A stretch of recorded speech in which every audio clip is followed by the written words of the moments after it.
create concert holograms of dead celebrities. A few days ago, I decided to resurrect my daughter. I bring people back to life, but only for a few hours at a time.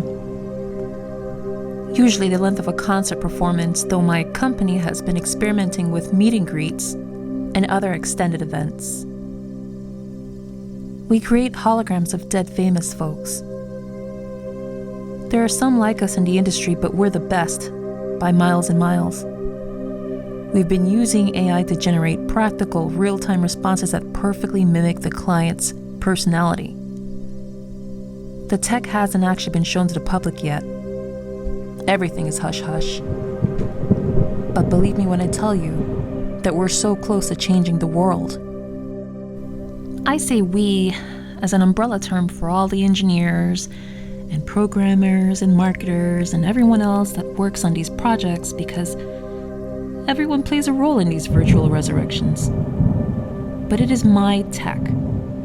I was the one about to move us from modern recreations of a cheap parlor trick to true 3D immersion. Coupled with learning AI and some haptic feedback systems we had in the works, it was starting to feel like magic. Digital necromancy.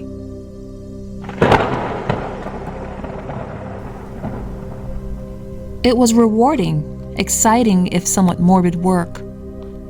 I loved it. I put my whole life into it, my whole soul. What a thing. What a wonder. If the world would remember me as the man who learned how to raise the dead. And then Sophia got sick. Her mom wasn't in the picture anymore for a lot of reasons. I was all Sophia had, and I was hardly ever there. I was too distracted by the work, away at the office or locked in my workshop in the garage. Maybe if I was around more, I would have noticed Sophia's headaches earlier. Maybe I would have paid more attention to her lack of focus, her trouble speaking.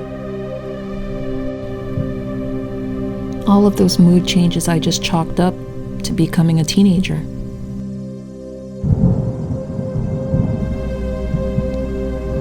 Glioblastoma is rare in adults. Rarer still in 12-year-old girls. Brain cancer is an ugly fucking parasite.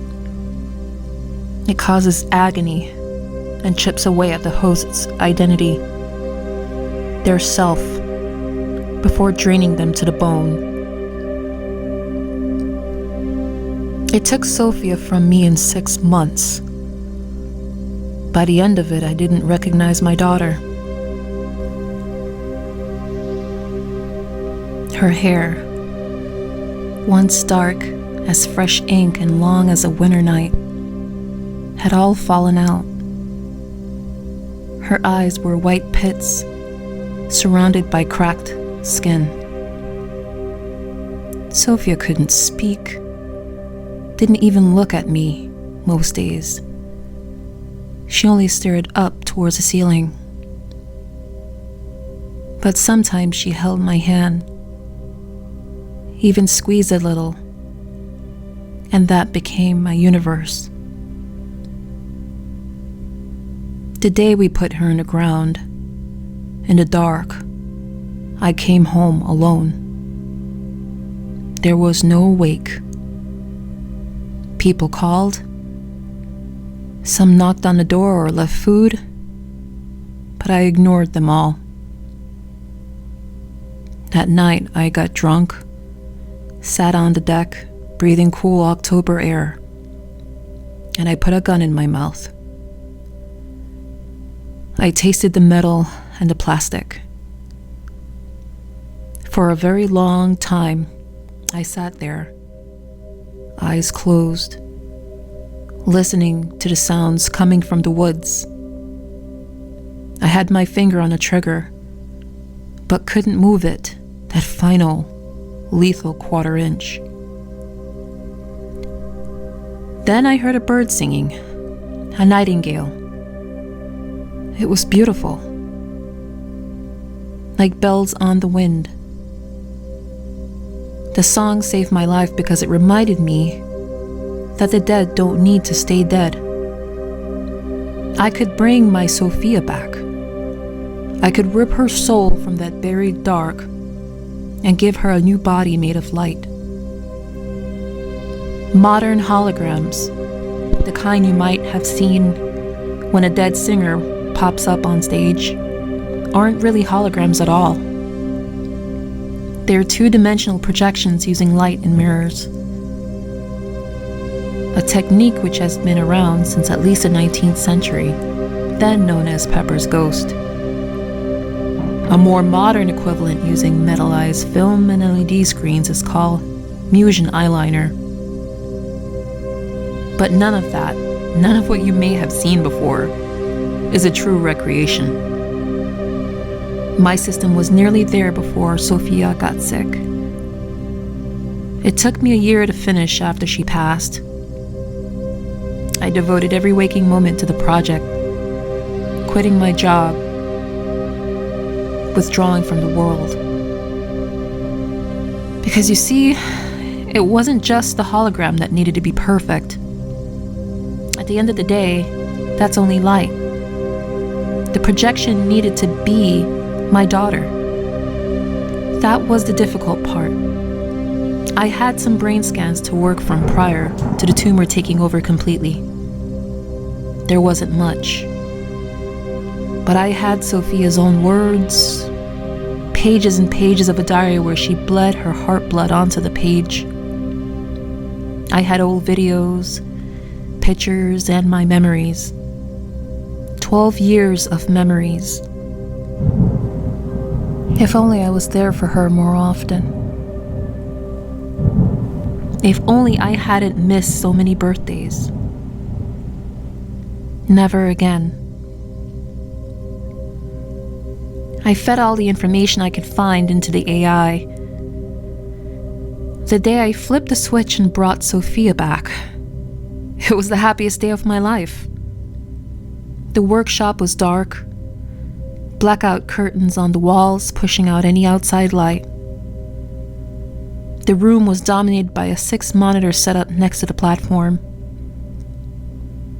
It was an illuminated pair of rings, one on the floor and another on the ceiling.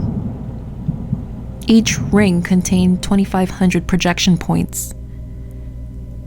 The rings worked in tandem to stitch the light into flesh. The recreation, the resurrection, was perfect. Daddy? Where am I? She was just how I remembered her. The most alive version of her. Her hair was black. Her eyes were bright and curious. Sophia was wearing her favorite dress, white with big golden sunflowers. "Hey, sweetie," I said, hands in my pocket so she wouldn't see them shake. "How do you feel?" Sophia bit her lip. Tired. I'm tired. I'm going to sleep now, Daddy. Okay? Wait! The platform flickered and powered down. "Sophia!" I called out into the dark. There was no answer. Part of me was devastated, but another part was thrilled. Even a perfect recreation of my daughter with every hair in place, with every octave of her laugh, it would still be artificial. A doll made of air and electromagnetic waves. At best, it would mimic her and maybe I could pretend enough to get by. But this first reaction, Sophia turned her own light off. That wasn't supposed to be possible. If you create a vessel perfect enough, a new body, why shouldn't a spirit be able to find its way home? I decided not to push the issue and left the workshop. I would try again the next morning. That night, I barely slept, and when I did sleep, I dreamed an old dream. Me and Sophia at the shore, walking along the beach, hand in hand. It was a year her mother left, and Sophia took it hard. But the ocean, the salt air, and the cries of gulls brought her back to me, at least for that day. I woke up and immediately went to the workshop. When I powered on the platform, there was no immediate response. "Sweetie, can you hear me?" I asked. A flicker of light.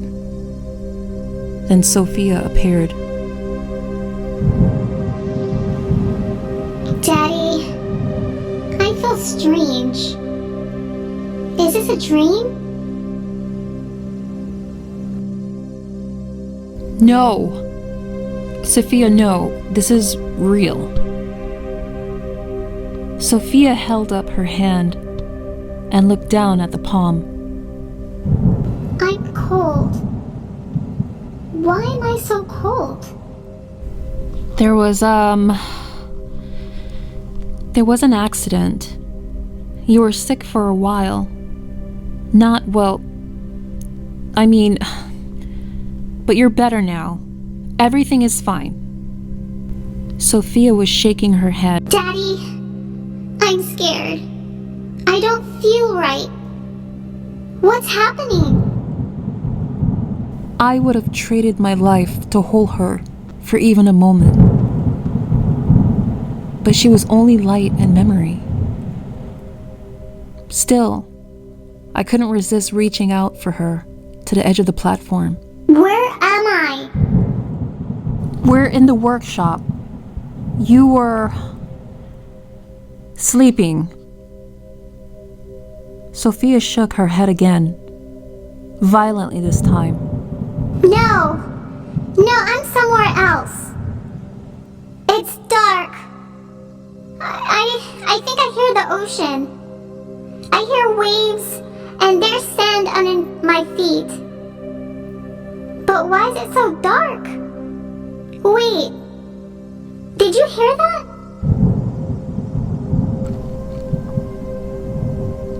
I stiffened. Something must be wrong with the AI. It was mixing up past memories with the present. A malfunction. Honey, we're in my workshop. Focus on my voice. Dad, it's cold. I think there's a storm coming. I want to go home. Why is it so dark here? Soph? It's okay. You're okay, just... There's something here with me! Daddy! Where are you? Dad! Sophia curled up in a ball, knees against her chest. I couldn't speak. My hands were shaking terribly, no longer from excitement. Sophia! Shh! Daddy, be quiet. I think it's looking for me. What's looking for you? I don't know. I hear it over the sound of the waves. It's coming out of the water. It sounds so big. Dad, I'm scared. Where are you? Whatever was happening, it didn't seem like any kind of computer malfunction. This was my daughter, I was sure of it. And she was in danger. You're going to be okay, I whispered. I'm going to protect you. Do you hear my voice? Come towards me. Little Sophia, head against her knees, shivered. I can't. It won't let me. What won't let you? It found me. It says I can't go. I want to see you, Daddy. Why can't I go? To hell with that. Honey, whatever's there with you, don't listen to it. Sophia was rocking back and forth now. It wants to hurt me! Daddy! Daddy, help! I jumped onto the platform. I'm not sure what I was expecting. To land on some alien beach? To stand between my daughter and a monster? I don't know, I couldn't think straight. When I touched the platform, the lights shut down. Sophia disappeared. I was left in the dark. Sophia, where are you? No answer. I felt for her, searched. Nothing. It wasn't until I stepped back off the platform that the lights flickered back to life, and Sophia returned. She was still sitting down, head against her knees. There was an angry red scratch on her left calf. Something was hurting her. Sweetie, tell me how I can help you, I begged. Sophia finally looked up. Do you still want me? Yes! You're my world, Sophia. Please come back to me. You have to invite me. What? It says that I can't come over unless you invite me. I felt a chill, but ignored it. Sophia, I don't understand. If you want me to come over, you have to invite me. You have to say it. I do. She shook her head. Say it all. Mean it. Sophia, please come back to me. Please be alive. I need you to be here. I'm sorry. So goddamn sorry that I wasn't there for you. Please give me another chance. I invite you. Whatever you need. I don't care. Just be here. Sophia smiled, but it wasn't her smile. She was changing, subtly. At first, but unmistakably. Her skin became waxy, with wrinkles appearing around her eyes. Sophia was a small girl in life, but her limbs were stretching while her body stayed the same. Her pupils dilated until they nearly filled her eyes, then rapidly shrank until they disappeared, leaving only the brown irises. Sophia? All of the lights on the platform died. I stumbled in the dark, hunting for a light switch. Before I could find one, a glowing figure appeared in the corner of the room.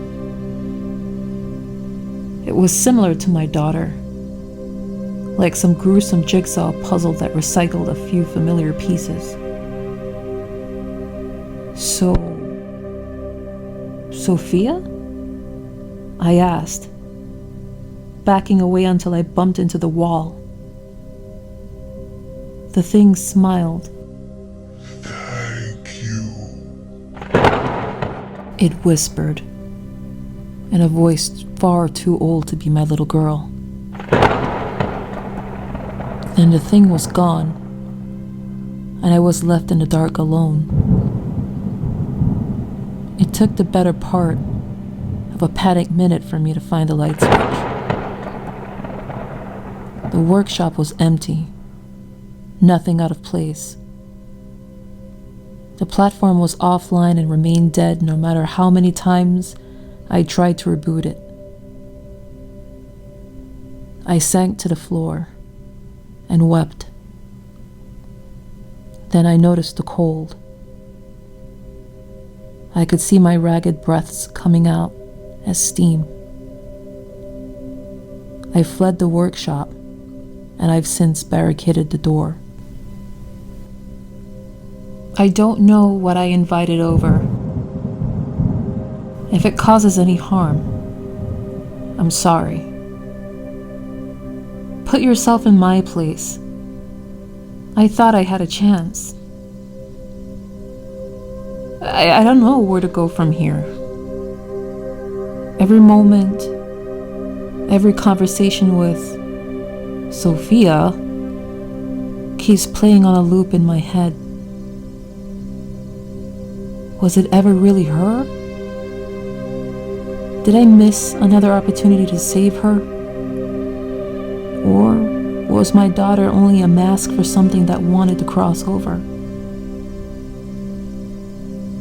If it was an imitation, it was perfect. But if I could recreate my daughter down to the last detail, maybe something else could too. Light and memory. Sophia, I'm sorry.